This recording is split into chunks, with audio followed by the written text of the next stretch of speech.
Hey, and we're back with another episode of Before You Buy. That show would give you some straight up gameplay and our first impressions of the latest games releasing. As usual, it's me, Jake, and today we're talking about Metroid Prime 4 Beyond. Now, keep in mind, this is just first impressions because we don't get our hands on Nintendo games early, typically, so we just jumped in, played a bunch, and we wanted to give you some info. Of course, Metroid Prime 4 is significant because it's been a really long time. A really long time since the last game, and a long time since they initially announced this game, meaning people have been waiting for it for a long freaking time. And there's going to be a lot of conversation out there, like, does it live up to all that hype, those years, those expectations? And I'm not quite sure. Simply because it is cut and dry, just another straight up old-fashioned Metroid Prime game. Does it bring a lot of new things to the table? Yes and no. Some of them aren't really worthwhile. Since multiple console generations, years and years, and then also years of development time, a lot of people were probably expecting this next Metroid Prime to blow the lid off things and really change up the formula, but nope, it's pretty straightforward. Maybe it went through some development things. I know, like, it was rebooted, a different team worked on it, and maybe they didn't have enough time, but essentially,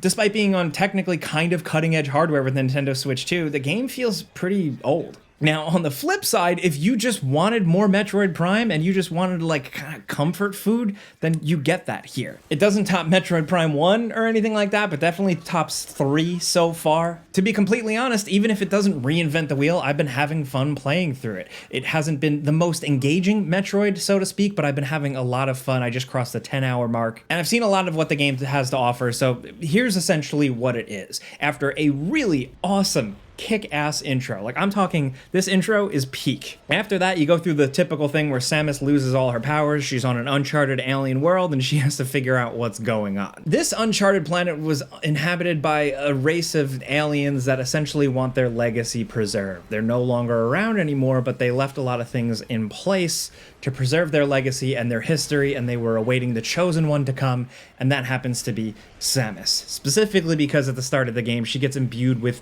psychic powers, which kind of add a layer onto your typical Metroid abilities. And it is fun to see how these progress. Instead of just your regular beam, your blaster, you can imbue psychic powers and then shoot a beam that you can then control and steer in the air, like the rockets from Metal Gear Solid. Your morph ball gets a little different functionality. The lasso, the pull function is now like a psychic pull. Any boots you get are now like psychic boots, so it's kind of an interesting little tweak on the formula. But ultimately, you're thrown into this world and you're tasked with finding 5 special keys. And essentially, each key is in its own separate themed dungeon. In between all these dungeons is like a vast stretch of desert. A big kind of open area where you're free to ride around, explore a little bit, and go to the entrances to the different dungeons. You do this by riding a cool-ass motorcycle. It's called Viola. The design of it, the sound of it, all of it is cool as hell, very sci-fi, but very Metroid. Ultimately, it goes pretty underutilized, especially in the open desert area, because this open desert hub area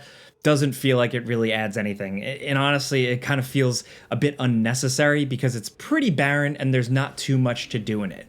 There's a few things like, 2 or 3 different types of activity, things to discover, but they're pretty slight. And ultimately, it's just a lot of large stretches of land that you're not cruising through very fast, despite your awesome motorcycle. There's some crystals to crash into and collect. Every once in a while, you come across a cool jump, but ultimately, it's not the most exciting stretch. What is exciting is when you get to these dungeons, because then you fall into your typical Metroid Prime fare. And I say Metroid Prime specifically because it just distinctly has that feel. The layout, the way it's all designed. Like, if you've only played 2D Metroid games, obviously this is a great first-person translation of them, but it's a little simpler in some ways. But it has that style of progression where you go through, you encounter locked doors or walled-off areas, and then you acquire abilities, you fight bosses, and then you learn that you can use these abilities and go back and open up new areas. These are both for progressing and also for optional stuff because, you can revisit an earlier area with your new powers and find ways to open up walls or access secret areas and get access to more health, more rockets, more ammo, you name it. And so, as long as I've been doing this type of thing, I've been playing with this type of formula in video games, I'm still not sick of it here. The only difference now, the only thing that has bothered me so far is that number one, some of this stuff and kind of backtracking back and forth is separated by this vast stretch of desert. And then also from there, when you get to some dungeons or some areas, you have to trigger kind of like a big bridge that loads you in. Then you have to walk through a wall that kind of feels like a loading screen, leading to a lot of areas. Like if you want to do the Metroid back and forth exploration, like revisiting areas, it feels a little bit tedious here because it does have an added layer of what feels like kind of outdated ways of structuring off areas through the loading and through these like tunnels essentially. But where it has excelled so far is in the music, the presentation, the atmosphere, and the boss battles. I've encountered some pretty over-the-top, pretty cool boss battles. It starts off very strong, there's some ups and downs, but ultimately I was pretty engaged by the boss battles and how some of them would require you to use your new abilities. I do wish there was more enemy variety overall, like there's one type of enemy that has some variants that tends to pop up in various places. But I gotta say, the game does a good job with these environments of inspiring like a whoa, like a cool, like holy shit space exploration type of feel. The level of detail is really good, and considering this game is built for Nintendo Switch 1, technically, you feel it sometimes, like I said, with how the world is structured and some of those tedious kind of loading tunnels.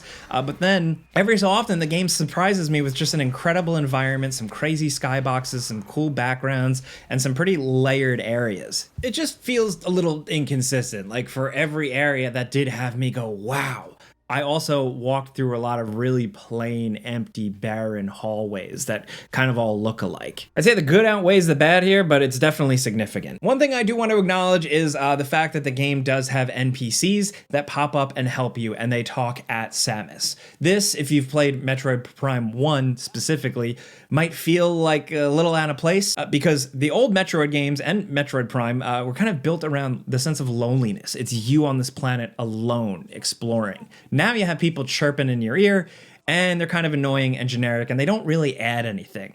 When the previews came out, and I talked about this as well, much had been made about Miles McKenzie, kind of like a bumbling comic relief character, the scientist character that helps Samus. After you first encounter him, he does fade into the background, but every so often you still have to visit him. Every once in a while, he's still going to chirp at you on the radio, and then, believe it or not, you actually encounter other NPCs as well. Now, Metroid Prime 3 had voiced characters and stuff, but like not a lot of like running around with characters in the environment. And here, I think that the attempt to include characters is interesting on paper. They're trying to add something new, but ultimately, I found them generic, and I feel like they didn't add anything to the process. They didn't add anything to the story. They didn't make me feel for them or really care about them. They kind of just were more of like a generic character means to an end. And that's disappointing because like you could add characters into a game like this where people are skeptical and you blow them away. You blow expectations out of the water. But you have here characters added in that don't really add anything, and it's like I was better off alone because I've been used to being Samus alone on a planet for decades now. Maybe some people are gonna like the more lighthearted nature of these characters, I don't know, but that's really definitely a subjective thing. It's kind of a matter of taste. It really depends on what you want from Metroid, and that kind of goes back to the game itself. Visually, the game performs very well. It looks very good on Nintendo Switch 2,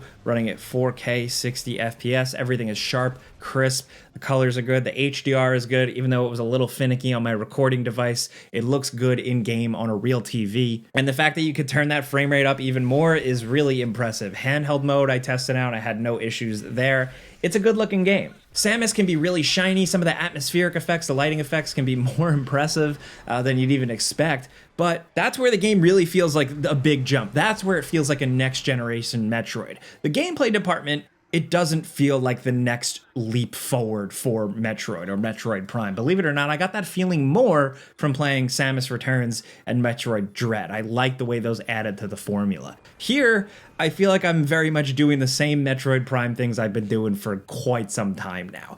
Again, some people are going to be incredibly disappointed by that and left wanting more. Other people are just going to want Metroid Prime comfort food, a warm meal, a blanket, a familiar thing. There's definitely an over-reliance on scanning, more so in the original games, and some of the mysterious nature and the lore of the creatures doesn't hit quite as hard, but I've been enjoying the levels, the environments, other than the big open desert area and the motorcycle. tutorial. So basically the stuff it adds that is new doesn't really feel worthwhile. The game is at its best when it is just kind of doing the old thing. And I guess that's really it in a nutshell. Was it worth a decades-long wait? No. Is it the best Metroid Prime game? No. Is it a solid, familiar, kind of comfortable, kind of safe Metroid Prime game? Yeah. It does offer 3 difficulties, and when you beat it on normal, you unlock hard mode, and I'm looking forward to playing through it on hard because I think it would be better with the challenge upped, because some of the enemies are pretty threatening, and some of the bosses are pretty sweaty. You get a little sweaty playing on normal, and I can only imagine how they are on hard mode. So that's where I'm at with this one. Pardon me, my brain is a little fried because I've been playing the game literally since I woke up. I'd say definitely read and watch some other reviews because it seems like there's some real positive reviews and some that are a little more mixed. I get where they're coming from, but ultimately I've still been having fun with this one. But again, it's gonna come down to you, and that's this video. I give you some pros, some cons, and some personal opinion of my own, but now I wanna hear yours. What do you want from a Metroid Prime game in 2025? Does Metroid Prime deliver for you? If you've started playing it or if you've just been reading up on it, what are you thinking? Is this gonna be your first Metroid game? Let's talk anything Metroid Prime 4 down in the comments. If you like this video and seeing some crispy gameplay on screen helped you out, clicking a like button helps us. We appreciate that. And if you're new, consider subscribing, maybe hitting that notification bell because we put out videos every single day. But as always, thanks for watching. We'll see you guys next time.